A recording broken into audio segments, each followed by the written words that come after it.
My name is Stuart Kay, and I'm from New York City. Warren and Charlie, you spend a lot of time evaluating the management quality and integrity of the companies that you may invest in. In my current job, I do not have the opportunity to do that. As I read through annual reports and financial statements, what do you suggest I focus on to help me to determine the quality and integrity of management? Well, we spent many, many years, and we bought many things. I mean, without meeting managements at all, having any entree to them, the stocks, the $5 billion of stocks that we may have bought in the first quarter, most of those were companies I've never met the management, never talked to them. We read a lot. We read annual reports. We read about competitors. We read about the industries they're in. In terms of sizing up managements, obviously if we're going to buy the whole business, that's a different question. Because we're going to buy it, be in bed with them, they're going to run them, and we care very much about whether they're going to behave in the future as they have in the past once we own the business. And we've had very good luck on that.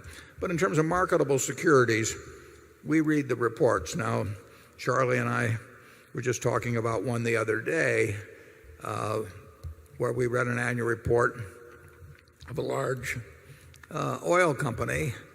And the company, 100 pages, public relations people, lots of pictures, spent a fortune on it. And you can't find in that report what their finding cost per MCF or per barrel of oil was last year. That's the most important figure in an oil and gas company over a period of years, but every year it counts. The fact it wouldn't even be discussed, the reason it wasn't discussed, it was absolutely terrible, but the fact it wouldn't even be discussed, and to the extent it was touched on, it was done in a dishonest manner. When we read things where we basically are getting dishonest messages from the management, it makes a difference to us. Like I say, in marketable securities, we can solve that by selling the stock, and it's not the same thing as buying the entire business. But I think you can learn a lot by reading the annual letters. I mean, for one thing, if it's clearly the product of some investor relations department or outside consultant or something of the sort, that tells you something about the individual. If he's not willing to talk once a year through a few pages to the people that gave him their money to invest, I mean, I've